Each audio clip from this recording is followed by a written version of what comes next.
Halo semuanya, jadi ini adalah materi regresi linier sederhana yang akan kita bahas sekarang.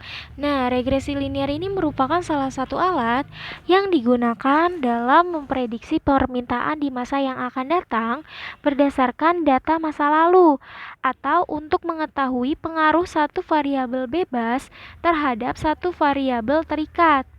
Regresi ini diperkenalkan oleh Francis Galton. Selanjutnya, regresi linier itu dikategorikan menjadi dua. Yang pertama adalah regresi linier sederhana yang akan kita bahas saat ini. Kemudian yang kedua adalah regresi linier berganda. Bedanya apa? Nah, bedanya kalau RLS atau regresi linier sederhana ini regresi yang hanya untuk satu variabel terikat dan satu variabel bebas. Sebagai contoh misalnya, pengaruh promosi terhadap penjualan. Nah, ini kan berarti ada satu variabel bebas dan satu variabel terikat, di mana variabel bebasnya merupakan promosi dan variabel terikatnya adalah penjualan. Apa sih variabel terikat dan apa variabel bebas? Nah, variabel terikat ini merupakan variabel yang dipengaruhi oleh variabel bebas. Sedangkan variabel bebas merupakan variabel yang mempengaruhi variabel terikat. Variabel terikat atau variabel dependent itu biasa dilambangkan dengan Y dan variabel bebas dilambangkan dengan X. Untuk regresi linier berganda, di sini regresi yang menggunakan satu variabel terikat serta dua atau lebih variabel bebas. Jadi di dalam regresi linier berganda itu ada dua atau lebih variabel bebas. Sebagai contoh, pengaruh promosi, kemudian tempat, pengaruh promosi tempat terhadap penjualan. Itu ada dua variabel bebas kan, di mana promosi dan tempat. Seperti itu, sampai sini ngerti ya. RLS ini memiliki tujuan, yaitu yang pertama, menghitung nilai estimasi rata-rata dan nilai variabel terikat berdasarkan pada nilai variabel bebas. Yang selanjutnya, menguji hipotesis karakteristik dependensi. Dan yang ketiga, meramalkan nilai rata-rata variabel bebas dengan didasarkan pada nilai variabel bebas di luar jangkauan sampel. Nah, di sini ada rumus untuk regresi linier sederhana atau RLS, yaitu Y sama dengan A ditambah BX. Nah, untuk rumus A dan B-nya ini ada di slide berikutnya, yaitu ini merupakan rumus B dan rumus A. Nah, di dalam rumus A itu ada nilai B, yang mana nilai B itu kalian harus cari dulu. Jadi yang pertama kalian cari adalah nilai B, kemudian lanjut ke nilai A dan dimasukkan ke dalam persamaan Y, yaitu A plus BX. Koefisien korelasi. Nah, koefisien korelasi ini digunakan untuk mengetahui apakah variabel terikat itu dipengaruhi oleh variabel bebas, atau dengan kata lain, apakah variabel bebas itu mempengaruhi variabel terikat. Untuk mencari koefisien korelasi, ini digunakan rumus sebagai berikut. Nah, nanti nilai R yang diperoleh itu ada ketentuan-ketentuannya nih sebagai berikut. Kalau misalnya nilai R yang diperoleh itu mendekati 0 atau sama dengan 0, maka artinya itu tidak ada hubungan antara kedua variabel.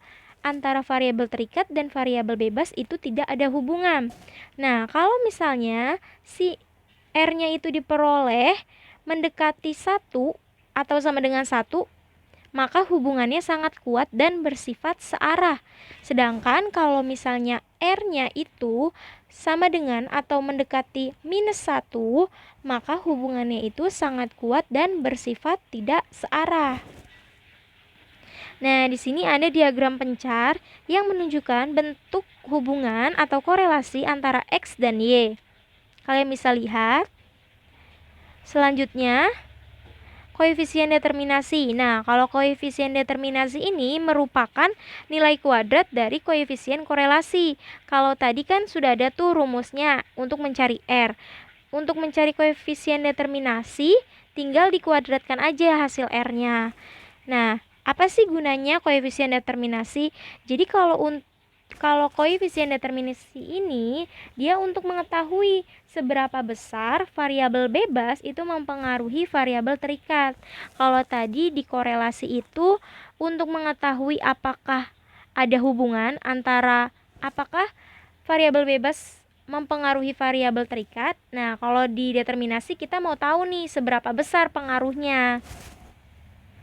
Kemudian yang selanjutnya adalah kesalahan standar estimasi. Nah, ini tuh untuk mengetahui ketepatan persamaan estimasi yang digunakan dengan mengukur besar kecilnya kesalahan standar estimasi. Kalau misalnya nilai kesalahan standar estimasi ini semakin kecil, maka ketepatannya itu semakin besar, jadi semakin baik.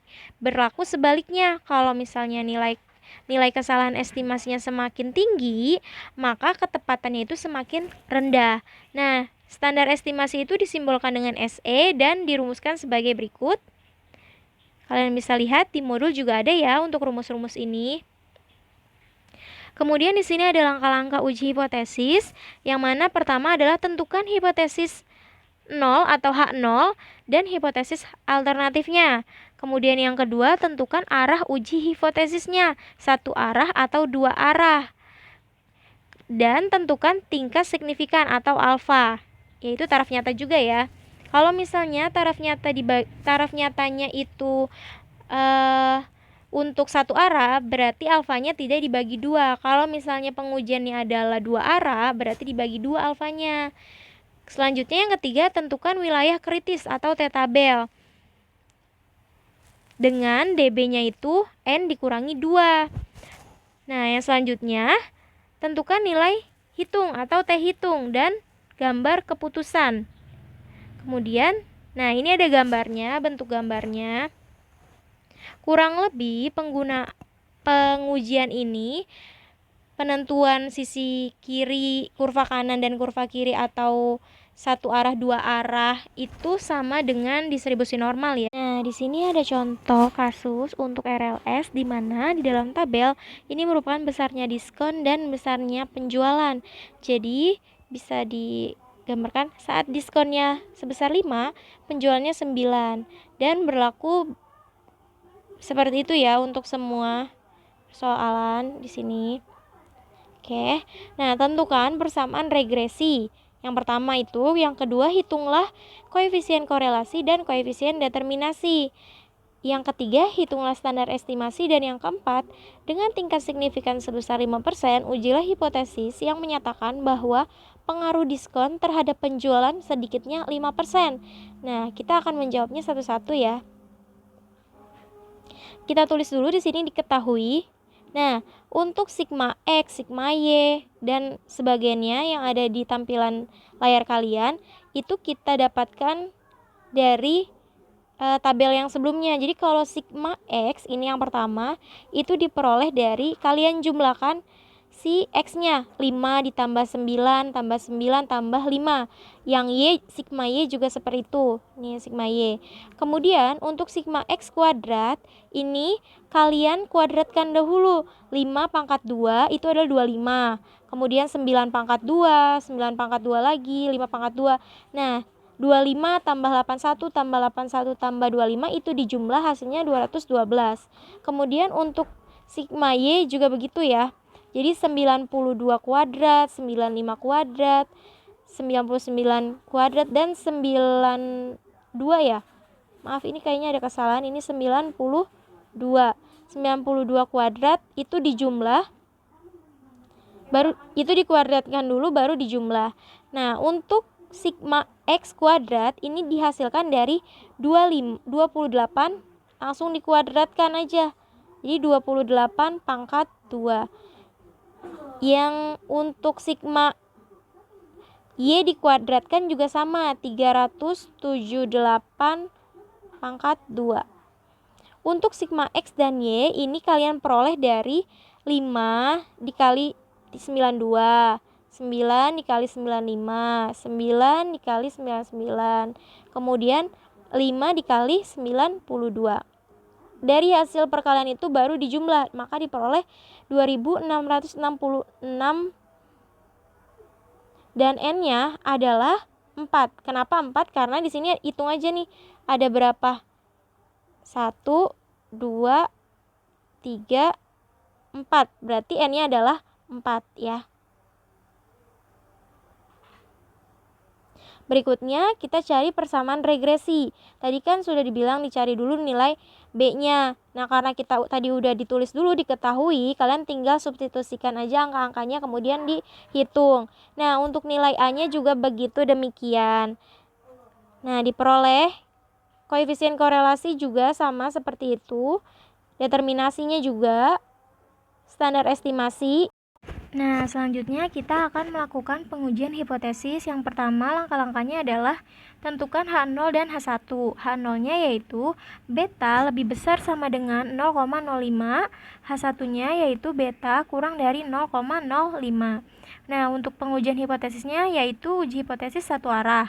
Tingkat signifikannya tadi kan udah diketahui, taraf nyatanya atau alfanya itu adalah 0,05.